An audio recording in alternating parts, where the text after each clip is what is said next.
Yo, what it do? It's your boy T-Lee. We're back with another crazy, scary one.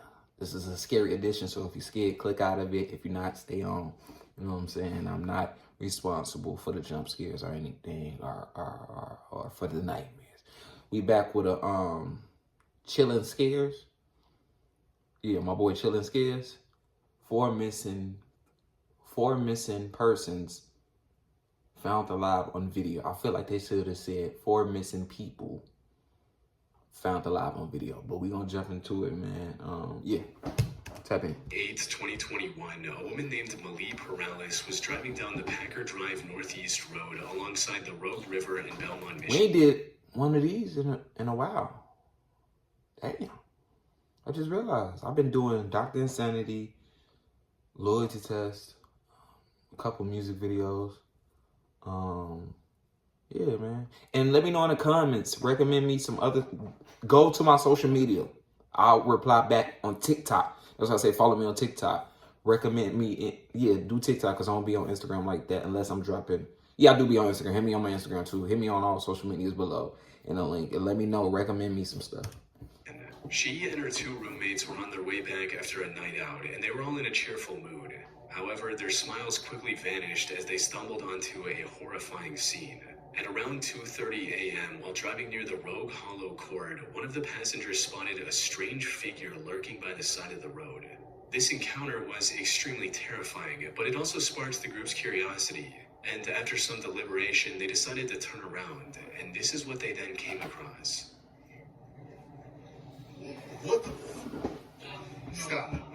No. Hell no. What the? Hold on. What the? Stop. No. What was that? What the?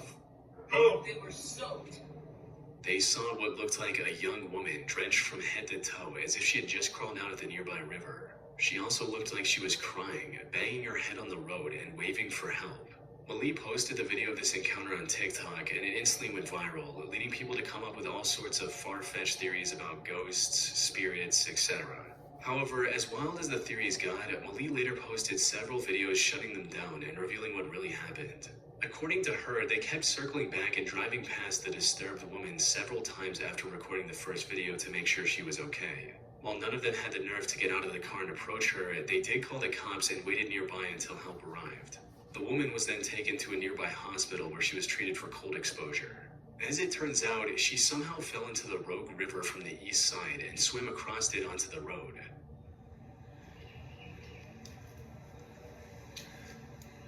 She had to have come up out of the water. There's a dig spot there. So she came up from down there. That's had to have been why she was so wet. This was the spot that she had left. I don't know why. What was the reasoning for her? What was the reasoning for her being out there? I hope they investigate this, like deep dive investigate this on some Dr. Insanity. I knew that I wasn't in good health. Then one day, Oh, this just don't go over into another were not good. I was potentially going to take video.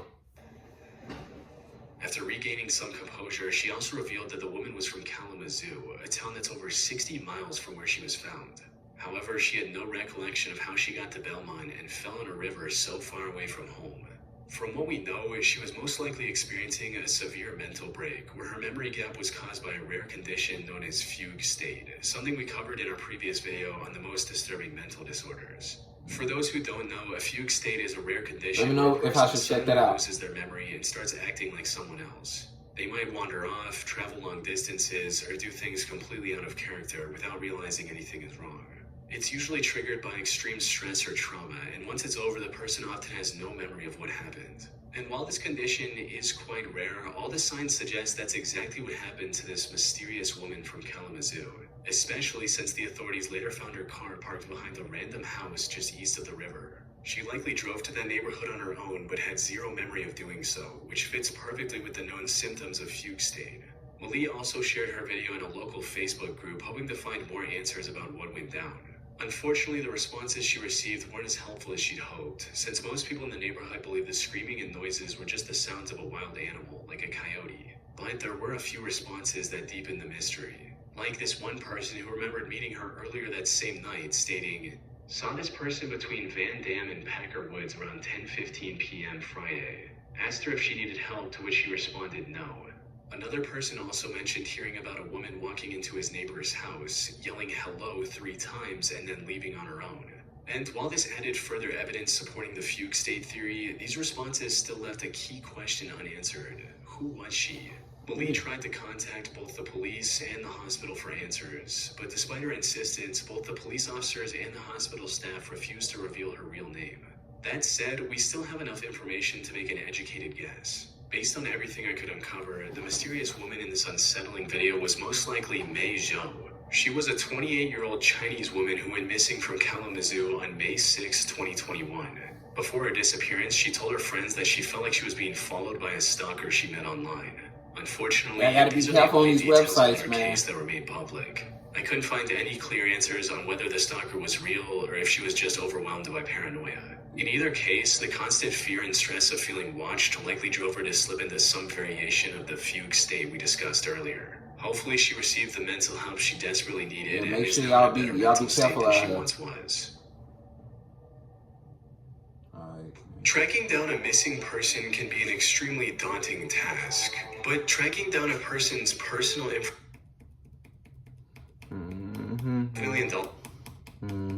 Yeah. they sat down at the Starlight were simply going, and his friend Clicks were. In June of 2024, streamer Lacey and his friend Clicks were doing an IRL live stream in Miami, Florida. The two were simply going around town and having fun. What they didn't realize was that this stream would end up saving someone's life. It happened a few hours into the stream when they sat down at the Starlight Hotel Cafe for lunch. As they waited to order, a guy walked up to their table wearing I think I seen this neon one. green shorts. Yeah, Lacey I seen and this in Clicks I've seen this before. seen in green. He was basically missing. He was just walking around like, yeah. No clear explanation of how. So the fact that Troy randomly appeared on Lacey and Clicks' stream and his brother just so happened to be watching that stream was nothing short of a miracle. But somehow the coincidences keep piling up, and what happened next made the whole situation even stranger. While Troy was still on stream, another young fan approached the two streamers and tried to strike up a conversation. However, before he could even introduce himself, Troy interrupted them again and started saying something to the younger fan. He was still talking incoherently, which made the streamers even more uncomfortable and confused about his intentions. During this time, he also gave the younger fan the styrofoam cup he was holding. The young boy quickly took a sip of whatever was in the cup and walked away. Lacey's cameraman noticed the exchange and immediately pointed it out to the ain't noticed streamers. this. By now, they were convinced that Troy was on drugs, and that raised a serious concern. Had he just given the kid something laced? Not wanting to ignore it, Lacey decided to confront Troy, asking him directly what was in the cup. But to their surprise, Troy's answer was a lot more coherent than expected. He simply stated that it was just a soft drink from Beacon Hotel. What was in the drink? What was in that drink? In the drink? Yeah. You gave it to who? It was Coke from Beacon Hotel.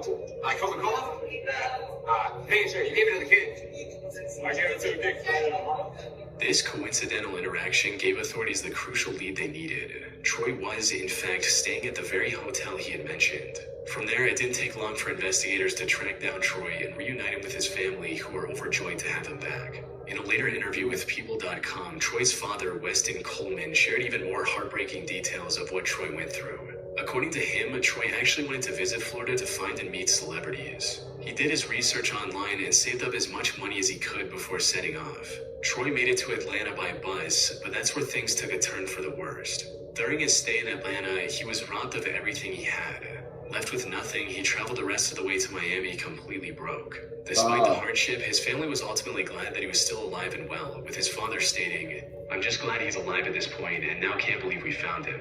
We all feel a lot better and we thank everybody." From what I can find, Troy's been living with his family in Michigan ever since and has managed to stay out of any more trouble. That's good, yeah. I never heard that. I never heard the ending of what happened. That's crazy. When I was young, I wanted to be a doctor, but I ended up making oatmeal. I'm Brian Tate. I'm the founder. On August 3, 2013, 40-year-old James DiMaggio invited family friend Christina Anderson and her two kids, 8-year-old Ethan and 16-year-old Hannah, over to his home in Boulevard, California. He claimed it was just a farewell visit before moving to Texas. And this wasn't anything unusual. James had been a close friend with both Christina and her husband Brett for quite some time and was like an uncle to the kids. And since Brett was away for a 3-month job in Tennessee, James helped the family regularly with things like driving Hannah to and from her gymnastics class. However, what seemed like an innocent invitation quickly turned into a horrifying nightmare. It started on August 4 when the children's grandparents called the police and reported the family as missing after not hearing from Christina all day. They also informed the police about the family's plan to visit James. However, when investigators reached James's home, it was already engulfed in flames. Firefighters rushed to the scene and suppressed the fire. Unfortunately, they were too late. Inside the burned house, they discovered the bodies of Christina Anderson, her son Ethan, and even the family dog.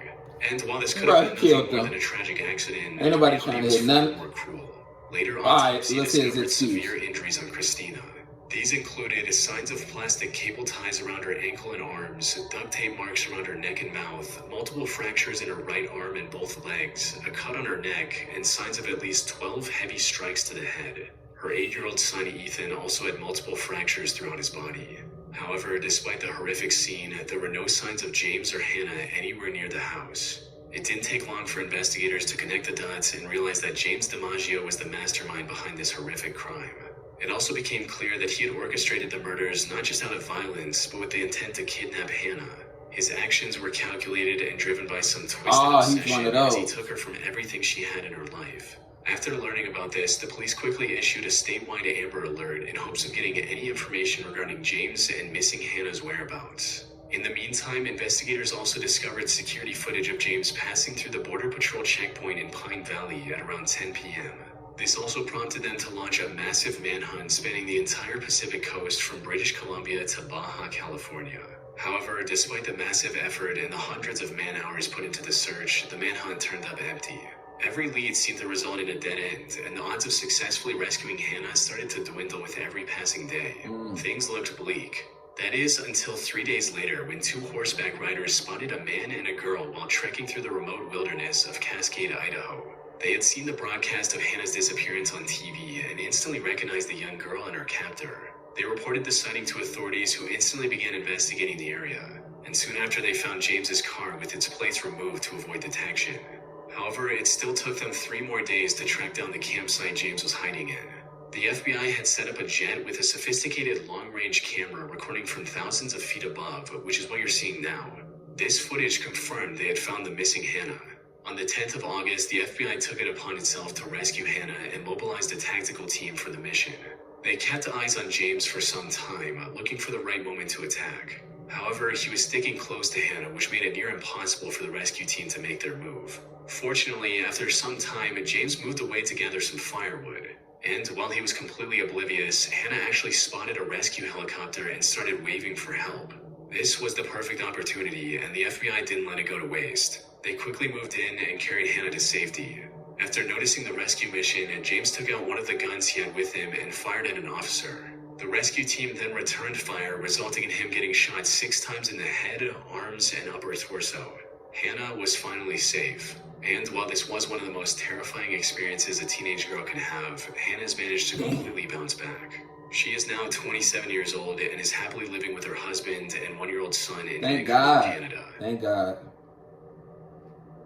Whew. On the 27th of May 2013, at around 4 p.m., 73-year-old Robert McDonough disappeared from his home in Portland, Maine. Now, an elderly person going missing is extremely stressful on its own. Yeah. However, what made Robert's situation even more dire was the fact that he was also suffering from dementia. For those who don't know, dementia is a mental condition which makes it difficult to remember things, think clearly, or even recognize familiar faces. People with dementia can forget everything from their own names to the faces of loved ones, leaving them confused about where they are or how they got there. This can also extend to forgetting where they live. For someone with dementia, wandering outside can quickly turn from a harmless mistake to a life-threatening situation.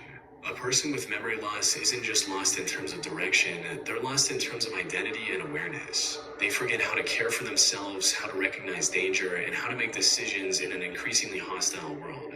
These conditions could prove to be lethal for a healthy young adult, and the danger is increased tenfold for a frail elderly man trying to navigate a world that no longer makes sense to him. He could have easily wandered into traffic or tripped and fallen in a remote area, and no one would have known. Put simply, Robert's life was in extreme danger. This is also why the authorities moved quickly after receiving the missing report and began searching every corner of the city within hours of his disappearance. Search and rescue teams spent more than 14 hours searching an area of Leamington after 73-year-old Robert McDonough, who has dementia, disappeared Monday afternoon. Around 6 a.m., search teams were briefed and started to intensify their effort. It was going into the second operational period, which means we're starting to ramp up, using a lot of GPS technology. Well, again, we'd have our pilots, we'd have ATVs, K9s. However, they were having a hard time figuring out where Robert could have gone. When someone with dementia goes missing, searching for them is not like searching for someone who's just wandered off. In most cases, they don't even realize they're lost at all. They might walk aimlessly or even retrace the same steps without ever reaching familiar ground. Their confusion can send them in any direction, far from where they should be. But then, about 14 hours into the search, something happened that no one saw coming. On May 28 at 6:30 a.m., a reporter from Portland's local network was recording a section about the disappearance of Robert on the street, when, out of nowhere, an old man walked into the frame.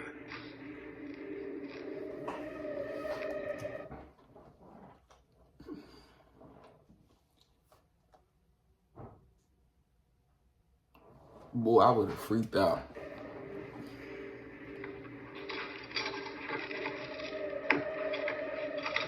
At first, the reporter brushed him off as just another bystander. But after a few moments, he suddenly realized who the elderly man was. This was Robert McDonough, or Bob as he went by, the man everyone was looking for. Thank you. Call the board service third line. This is Bob. This is you identified as Bob McDonough? I think so. Bob McDonough. Yeah, he looks a lot like Watch yourself, watch yeah. Bob McDonough. Fortunately, This he man was is completely just unharmed, walking. despite being out in the cold all night. Upon realizing his identity, the news crew immediately contacted the authorities. And it wasn't long before Robert was reunited with his family. But here's the thing. Robert returning like this was nothing more than a stroke of good luck. While his story had a somewhat happy ending, it could have just as easily turned into an irreparable loss. For real, man. That was a crazy. That ended off crazy. Let me know in the comments which one was crazy to y'all, man. I appreciate y'all for watching. Make sure y'all stay tuned for more crazy ones. We're on the road to 100K, and I'm out.